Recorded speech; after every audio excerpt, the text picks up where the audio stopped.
میں نے P T I کی لیڈرشپ کو بتایا، میں نے سب کو بتایا کہ یہ اس وقت ہو رہا ہے، ایک سفارت خانہ بلا کے پی ٹی آئی کے ممبران کو وہ کہہ رہا ہے کہ آپ عمران خان کو چھوڑ دیں. اور ان دنوں میں بھی عمران خان نے یہ باتیں کی تھیں. ان دنوں میں عمران خان نے آن ریکارڈ یہ بات کہی تھی کہ ہمارے ممبران کو بلا کے ایک سفارت خانے کے اندر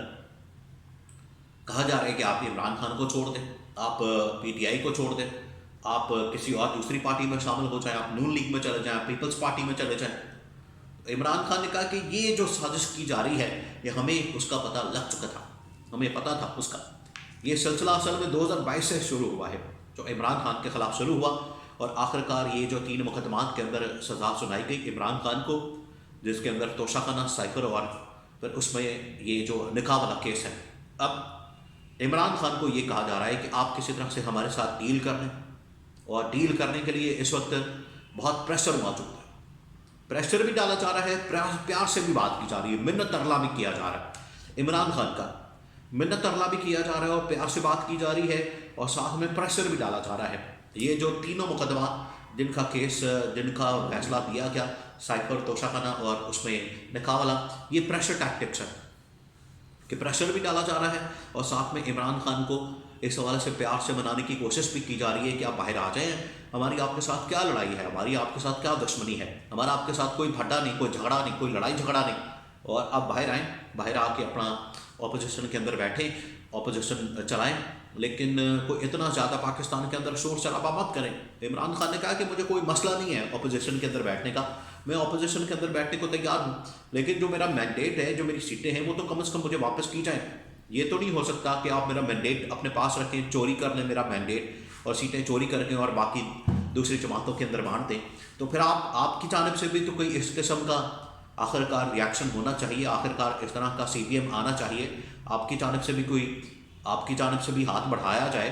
اور پھر ہماری جانب سے ہاتھ بڑھایا جائے، تو اس کے بعد ہی کوئی معاملات آپس میں طے ہو سکتے ہیں. یہ تو نہیں ہو سکتا کہ میرے خلاف مقدمات اور کیسز بنائے جائیں، مجھے یہاں پر دھمکیاں دی جائیں، میرے اوپر پریشر ڈالا جائے، مجھے اور میری بیوی کو انتقامی کارروائی کا نشانہ بنایا جائے، پارٹی کو، پارٹی لیڈرشپ کو. تو اب اس کے لیے ایک راستہ کھولا گیا ہے، اور اگلے ہفتے میں نہ صرف یہ جو 3 مقدمات ہیں جس میں توشہ خانہ کیس بھی شامل ہے، سائفر کیس بھی شامل ہے اور نکاح والا کیس بھی شامل ہے، ان مقدمات کی سماعت ہونی ہے، اور اس میں عمران خان کو ریلیف ملنا ہی ملنا ہے. ایک تو میرٹ کے اوپر ملنا ہے،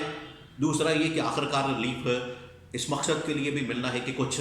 سی پی ایم کیا جائے اور عمران خان کے لیے ایک ونڈو کھولی جائے اور بات چیت کی ایک ونڈو کھولی جائے، تاکہ دونوں فری کین جو ہے وہ بیٹھ سکیں اور بات کر سکیں،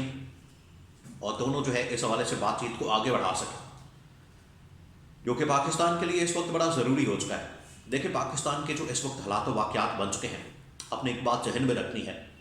کہ پاکستان اس طرح سے نہیں اب چل سکتا جس طرح سے دھکا لگا کے زور زبردستی دھاندلی کے ساتھ چلانے کی کوشش ہو رہی ہے. پچھلے 2-2.5 سال آپ نے چلا کے دیکھ لیا، اس کا نتیجہ کیا نکلا ہے وہ آپ کے سامنے ہے کہ پاکستان اس وقت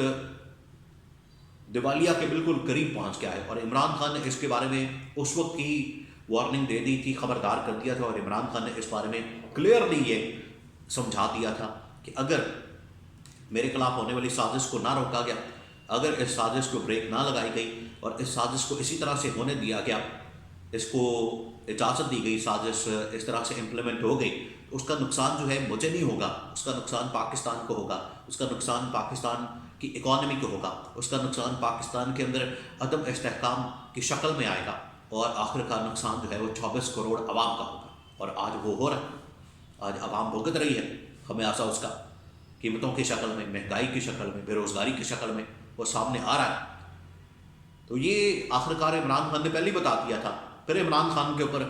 چپ کرانے کے لیے مقدمات، کیسز، پھر سزائیں، اور اب جو ہے ان کو ریورس کرنے کا سلسلہ شروع ہونے والا ہے.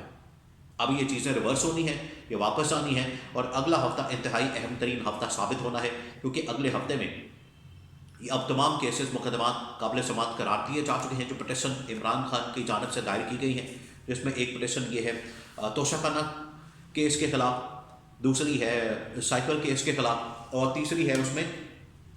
جو یہ نکاح والے کیس کی. نکاح والے کیس میں بھی عمران خان نے وہاں پر پٹیشن دائر کر دی ہے، اور نکاح والا جو کیس ہے اس کے اندر بھی آخرکار ریلیف ملنا ہے، اور ساتھ ہی عمران خان کو